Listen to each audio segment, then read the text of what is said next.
Kawan-kawan media yang saya hormati, Assalamualaikum warahmatullahi wabarakatuh. Hari ini kita akan membicarakan sesuatu yang sangat aneh dan konyol dalam hubungannya dengan putusan pengadilan. Putusan pengadilan sampai dengan taraf Mahkamah Agung.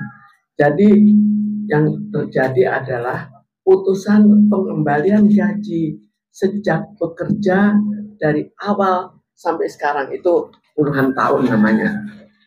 Dan ganti rugi pencemaran nama baik. Sekarang yang jadi pertanyaan, apakah betul? Apa alasannya? Apakah pernah ada nggak yang mengalami gaji sejak awal bekerja harus dikembalikan? Saya pikir mungkin belum ada yang mengalami ya. Dan barangkali saya yang pertama kali mengalami bahwa gaji sejak puluhan tahun saya bekerja, sejak tahun 1971 harus saya kembalikan. Dan bukannya hanya itu, tapi juga pencemaran nama baik Bluebird. Apakah betul Bluebird nama baiknya jatuh di masyarakat? Dan apa yang menyebabkan hal itu jatuh? Apakah ada buktinya?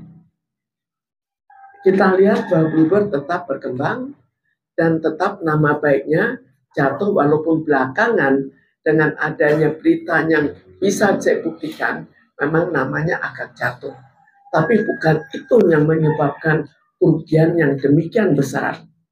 Jadi di sini kerugian yang dianggap harus saya kembalikan tidak tanggung-tanggung. 140 miliar. 40 miliar untuk gaji yang harus saya kembalikan sejak awal bekerja sampai gugatan ditayangkan. Dan ini sudah disahkan oleh pengadilan, sudah inkrah, dan saya sudah dipanggil untuk membayar 140 miliar. Dan bukan hanya itu, biasanya tidak pernah ada sesuatu yang sifatnya ban prestasi. Ini kan bukan hutang piutang, tapi ban prestasi.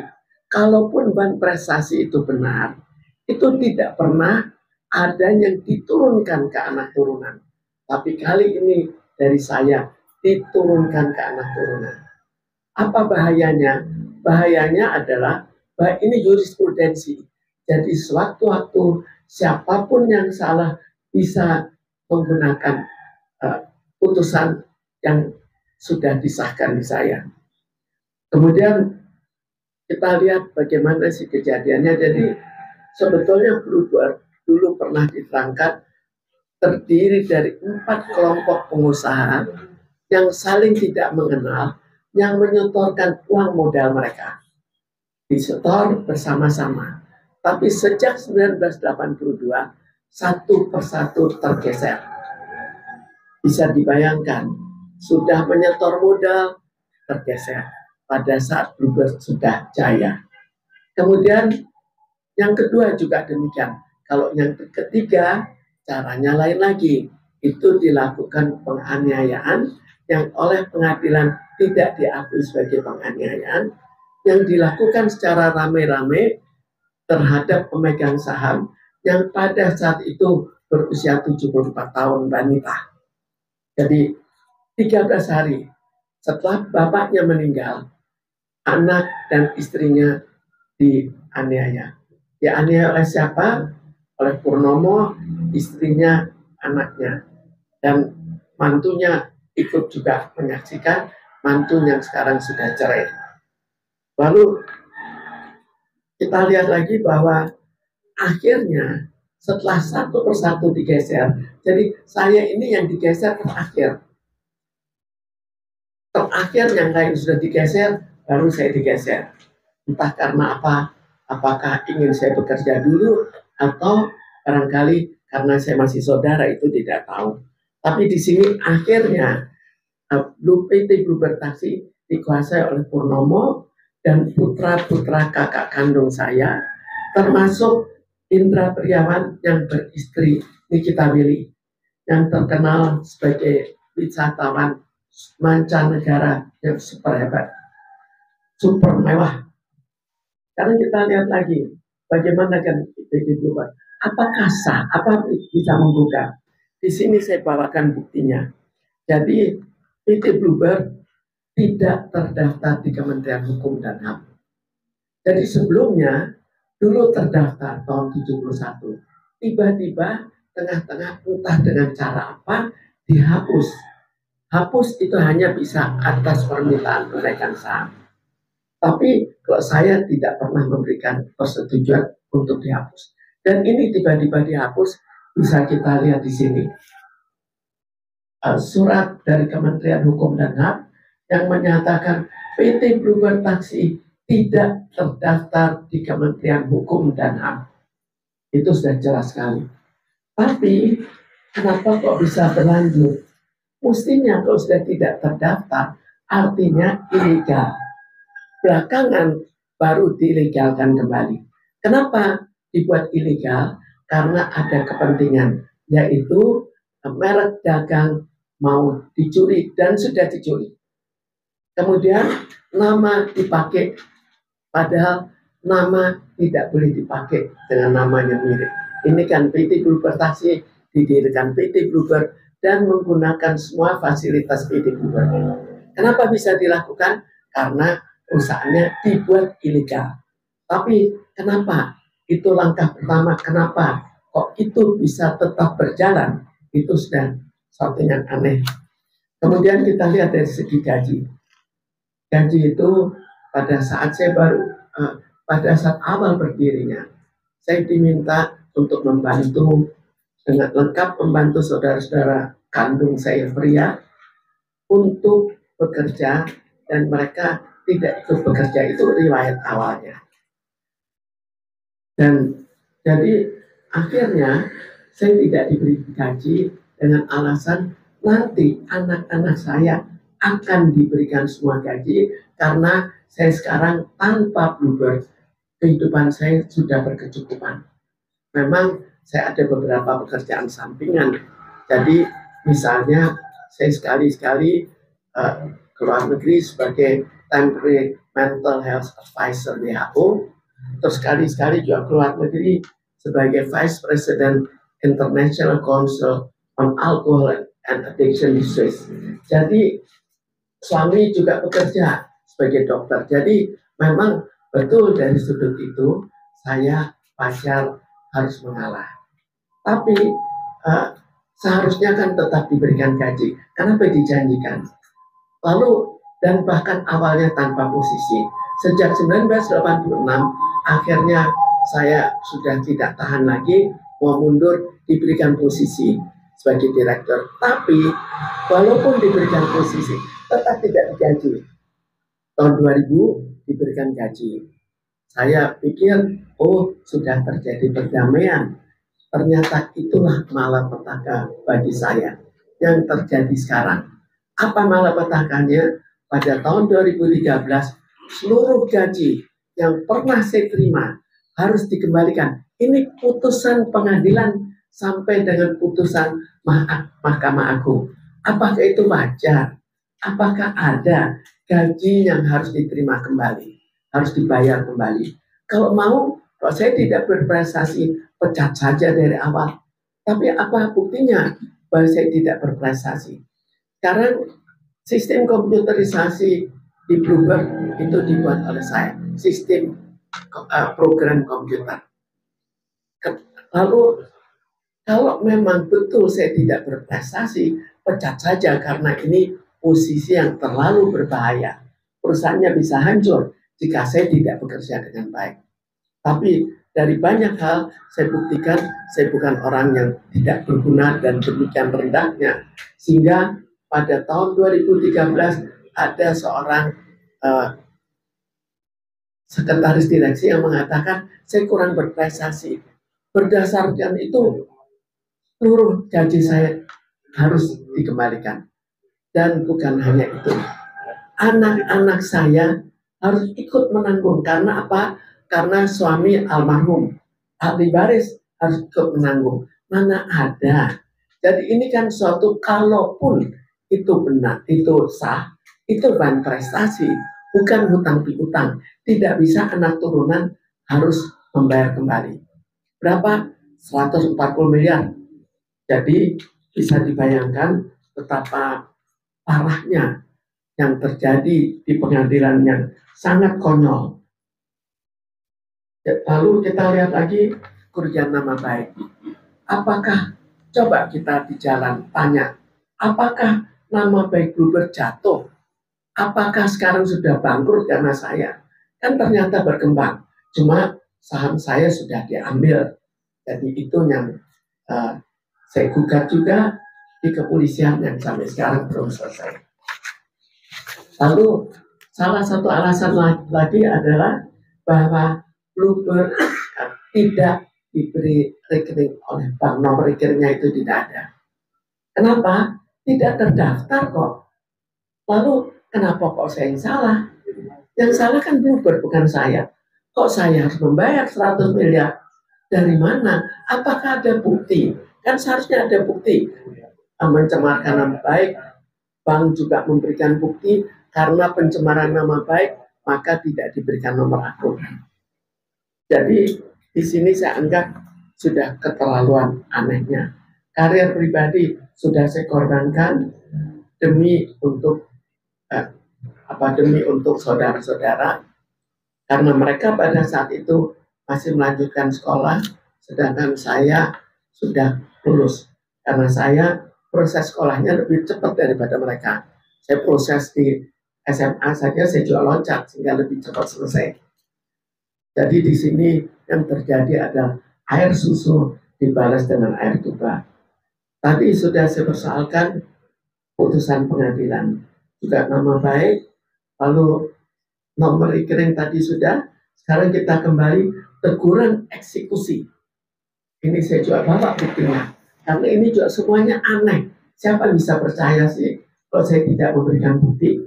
Jadi ini eksekusi.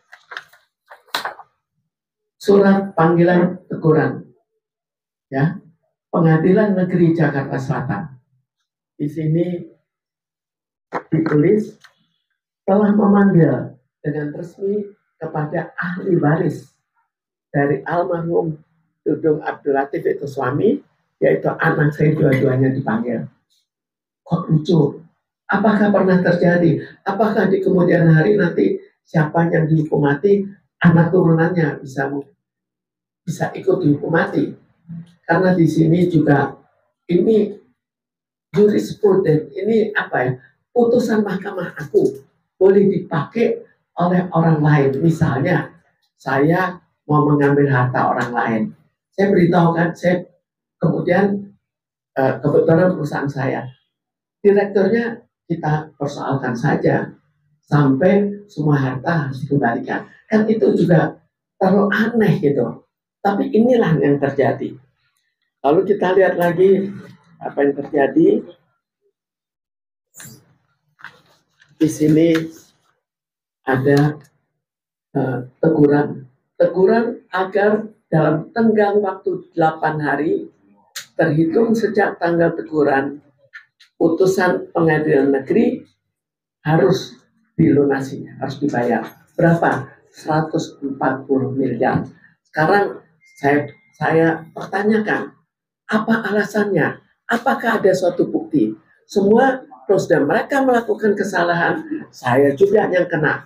Contohnya tadi saya kemukakan bahwa Bluebird taksi tidak terdaftar di Kemenkumham. Itu saya lagi yang salah. Karena siapa yang sebetulnya salah? Kenapa kok saya harus membayar? Jadi sebetulnya saya anggap terlalu konyol. Pengadilannya super konyol, bukan konyol lagi. Tapi sekarang kita lanjutkan lagi. Harta saya pada saat itu sudah dialihkan secara diam-diam. Kenapa diam-diam? Karena dibuat di akte notaris tanpa kehadiran saya. Kok bisa saham dilepas tanpa kehadiran saya? Inilah terjadi. Tapi apa yang terjadi dalam gugatan? Saya waktu itu minta mundur sebagai pengurus salah satu PT, bukan di Bluebird Taksi. Akhirnya dikatakan mundur sebagai pengurus di CV juga berarti mundur di pubertasi. Apa hubungannya? Kok bisa dinyatakan mundur? Ini putusan pengadilan negeri. Jadi sebetulnya semuanya dibuat terlalu aneh. Sekarang karena keanehan yang berlebih dan karena sudah mencapai sampai anak turunan saya nantinya akan mungkin akan hidup sangat melarat dan akan sampai meninggal karena harus membayar ini. Ya, ini konsekuensinya. Karena itu saya tetap berjuang membebaskan putra-putri saya dari penjajahan gubernur dan juga dari penjajahan pengadilan. Kenapa pengadilan kok mau membuat putusan berdasarkan keinginan gubernur? Ada apa? Lalu yang paling menyakitkan adalah ahli waris ini. Ahli waris dengan kerugian akibat prestasi, akhirnya saya harus membayar yang hasil karangan gubernur dan pengadilan. Ada apa? Sekarang terserah pengadilan mau menyerang saya siap. Karena saya tidak bisa lagi untuk terlalu mengalah. Karena ini keterlaluan. Jadi saya bayangkan daripada seluruh anak turunan saya harus meninggal dengan kesengsaraan, saya siap. Mereka mau penjarakan mau apa, saya siap. Tidak ada jalan lain bagi saya. Sekarang kita bayangkan upaya penculikan dulu, penangkapan saya oleh Purnomo sudah betul-betul merupakan penekanan batin bagi saya. Tapi itu khusus ke saya. Tapi sekarang ke anak-anak saya, keturunan saya, bagaimana mungkin saya diam? Sekarang kita lihat korban yang berjatuhan. Jadi di sini para pendiri sudah satu persatu tergeser. Pendiri pertama tergeser pada tahun 1983, kemudian pendiri kedua pada tahun 1991, kemudian berikutnya dianiaya sampai sekarang tidak berani muncul, tapi pernah mencoba muncul dengan bantuan pengacara yang menggugat sebesar 11 triliun atas saham dan penganiayaan yang terjadi, tapi tetap tidak menang. Lalu sekarang yang bahayanya lagi bahwa sekarang zamannya PHK. Jadi apa yang terjadi putusan ini dapat dipakai oleh pengusaha-pengusaha yang mau mem-PHK karyawan-karyawannya. Sekarang ini sudah sesuatu yang akhirnya membuat penderitaan bukan hanya bagi saya, tapi penderitaan bagi banyak masyarakat dalam hubungannya dengan PHK, dalam hubungannya lagi dengan penggusuran. Kita tahu penggusuran sekarang sudah populer lah, sebentar digusur. Ya, karena hukumnya sudah tidak terkendali, keadilan sudah tidak ada. Jadi sebagai terakhir yang saya harapkan adalah keadilan betul-betul ditegakkan. Kembali keadilan. Itu nomor satu. Dan tidak membuat perkecualian terhadap perkara saya yang sifatnya prestasi, yang itu pun terlalu aneh, tanpa bukti yang harus ditanggung dan dibebankan pada turunan saya. Sekarang secara keseluruhan keadilan harus ditegakkan, terutama keadilan terhadap masyarakat yang tidak berdaya, yang sudah mulai berada di bawah ambang toleransi kekuatan jiwa manusia. Mereka sudah tertekan. Jadi tidak ada jalan lain sebetulnya demi masyarakat harus ada suatu gerakan. Ini terakhir, semoga presiden yang baru memperhatikan bahwa masyarakat sudah terlalu tertekan. Masyarakat level saya tertekan juga, tapi mungkin tidak setertekan dari masyarakat kecil yang akhirnya sulit makan. Demikian penjelasan saya, dan silahkan bertanya. Bu, berarti 140 itu dibagi menjadi 2 gugatan, Bu, ya? dalam satu gugatan. Jadi satu gugatan itu terdiri dari pengembalian seluruh gaji yang pernah saya terima sejak saya bekerja. Gaji, honor, THR, semuanya. Kedua, karena pencemaran nama baik. Apanya yang dicemarkan? Coba kita tanya ke masyarakat, dan masyarakat loh yang dipersoalkan. Tanya ke masyarakat, tanya saja di airport, apakah betul itu yang terjadi?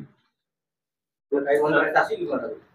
Prestasi itu jadi kalau sekarang saya dikatakan membuat kerugian itu prestasi. Kalau misalnya, oh saya berhutang, lah itu memang boleh untuk turunannya harus ikut membayar. Tapi kalau prestasi tidak pernah terjadi bahwa harus dibayar. Apalagi ini tidak bisa dibuktikan. Buktinya juga ngaco. Semua bukti itu ngaco. Contoh saya berikan ya. Ada deposito, dan deposito saya pribadi, atas nama saya pribadi, saya cairkan. Yang terjadi perbuatan melawan hukum. Apanya? Terus ini PT Bluebertasi tidak terdaftar di Kemenkumham. Siapa yang salah? Kemudian PT Bluebertasi tidak berhasil mendapatkan nomor akun di bank. Siapa yang salah? Orang sengaja tidak dibuat tidak terdaftar. Kok siapa yang melakukan? Kok saya lagi yang salah? Jadi siapapun yang salah, mereka yang salah, jadi dibebankan pada saya. Dan sebetulnya ini jauh lebih banyak yang akan saya putarkan lain kali, karena saya tunggu kalau nanti masih ada waktu maka akan saya putarkan. Kalau tidak, kita mulai dengan tanya jawab. Bu, di tahun 2000 itu kan ada percobaan penculikan. Ya. Sampai saat ini, apakah masih ada itu untuk teror anak-anak sama ibu juga masih ada sampai saat ini? Yang saya merasa masih beruntung bahwa anak saya waktu itu sekolah di luar negeri, akhirnya mereka juga tidak terkena. Saya sendiri yang terkena. Tapi akhirnya juga tidak berhasil. Dan kenapa saya tahu adanya penculikan? Karena para penculik ada yang mundur karena tidak mau melakukan pembunuhan. Mereka mengatakan ini pasti pembunuhan. Dibuat penculik 14 orang, kemudian harus dioper ke penculik level berikutnya 4 orang. Sekarang penculik 4 orang itu profesional. Kira-kira apa? Dan karena mereka setelah 1 tahun tidak berhasil, akhirnya tidak diberikan sesuai dengan perjanjiannya. Karena mereka kesel, kenapa perjanjiannya berbeda, hasilnya berbeda, maka mereka membuat pernyataan resmi di pengadilan dan pernyataan resmi di notaris. Jadi, kalau saya mengatakan penculikan itu sah-sah saja karena ada bukti-buktinya, ada bukti legal. Sampai saat ini masih ada teror nggak sih? Kalau saat ini sementara ini tidak ada. Tapi teror yang sekarang dijalankan adalah teror teror terhadap uang. Jadi sebelumnya kan juga dicoba, polisi juga ikut campur, polisi gampang dibohongi. Mereka membohongi polisi, entah apa yang dikatakan, tapi polisi membuat surat penangkapan. Surat penangkapan itu dengan alasan perbuatan tidak menyenangkan. Sekarang kita tanya ke pengacara, apakah boleh cara itu? Kemudian apa yang terjadi? Harus membawa saya harus dibawa ke kepolisian dan diselesaikan sampai proses penyidikan selesai. Itu apa? Hanya ada 2. Saya teroris atau saya pemasok narkoba.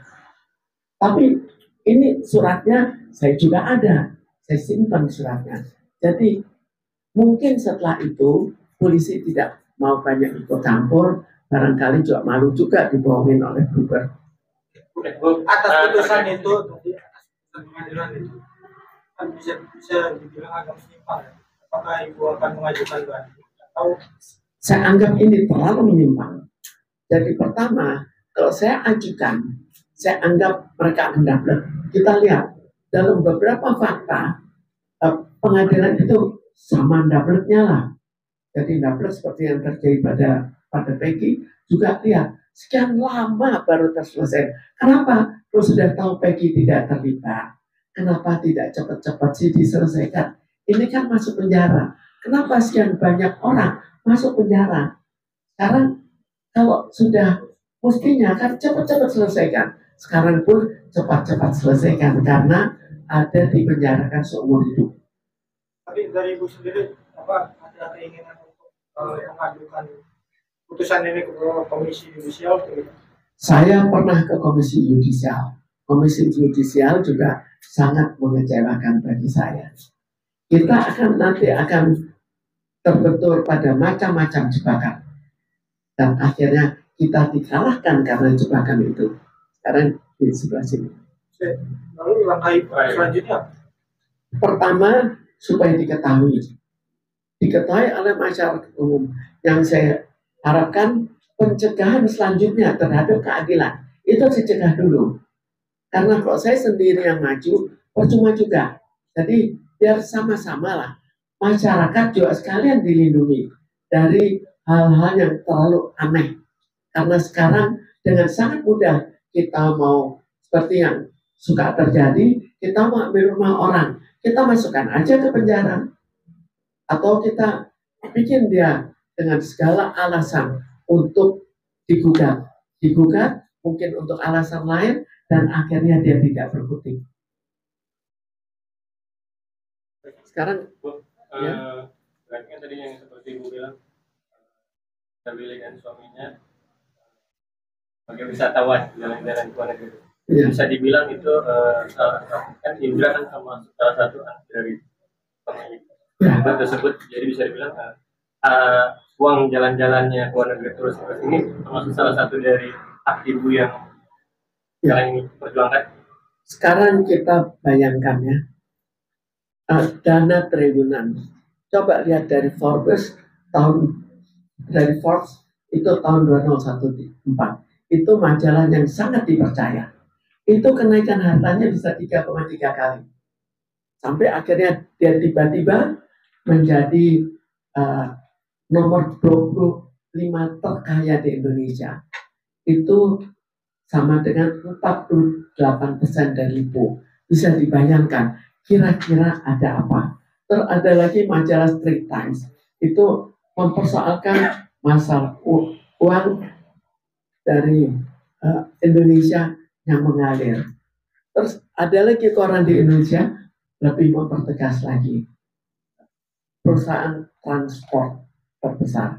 Kira-kira siapa? Dan kira-kira apa yang terjadi? Apakah diambil dari hasil jeripayahnya atau diambil dari Uber? Apa diambil dari harta saya? Kita harus bayangkan bahwa dia kan Indra Priawan kan belum bekerja. Apakah bisa hanya dari harta Nikita Willy bisa begitu super mewah? Karena itu dianggap termewah kan dulu. Ini kan ini sangat fantastis. Kan jadi sudah lama ya. Terus proses sidang itu mengikuti nggak sih? Jadi proses sidangnya saya mengikuti sebagian, tidak semuanya. Jadi pada saat awal yang dikatakan ke saya, ibu tidak perlu takut. Ini suatu gugatan yang terlalu aneh. Betul nggak aneh? Sekarang dari saya ambil, ya sudahlah, lanjutkan saja. Itu pasti saya akan menang. Tapi di tengah-tengah sudah ada suatu tanda yang aneh. Tanda yang aneh, tapi tidak bisa saya kemukakan karena apa? Itu tidak masuk di putusan. Tapi itu suatu kenyataan yang luar biasa anehnya. Tapi yang saya lakukan, terpaksa pengacara saya pecat. Ya. Kemudian masuk gugatan yang tidak sefantasi sebelumnya, tapi 140 miliar. Lalu berikutnya pengadilan tinggi, kembali lagi pengacaranya mengatakan, jangan takut, ini tidak pernah terjadi. Dan ke ibu pun tidak akan terjadi. Kemudian naik ke MA. Waktu naik ke MA, saya ikuti cukup banyak komentar yang saya berikan. Tapi semua tidak diakui. Contohnya, saya memberikan saksi tidak dianggap. Sekarang bagaimana? Jangankan saya sebagai saksi. penyidikan dari polisi kepolisian itu juga nggak dianggap, apalagi saksi dari saya. Ini fakta yang terjadi dan bisa saya pertanggungjawabkan. Mungkin kalau memang ada yang tak ingin lebih tahu, saya bisa sodorkan lain kali. Tapi kan fakta itu bilang ini akan terjadi dan ini kan sudah ada surat dari pengadilan negeri. Ini memang aneh sekali bahwa ini bisa terjadi. Keanehan itu saya lihat begini, mungkin pada saat awal itu orang juga ragu-ragu, pengadilan masih ragu-ragu. Karena itu putusan pada tahun 2016. Tapi katanya karena ini putusan dari Pengadilan Negeri Jakarta Selatan, maka ketua pengadilan mungkin tidak mau mengeksekusi saya. Akhirnya ganti pimpinan. Terakhir pimpinan yang sekarang dia eksekusi. Jadi mungkin dia menganggap ya dia tidak ikut terlibat. Tapi waktu saya persoalkan, Pak, ini tidak ada bukti apa-apa sama sekali. Kenapa bisa dilanjutkan? Akhirnya jawabannya sederhana. Putusan pengadilan harus dijalankan.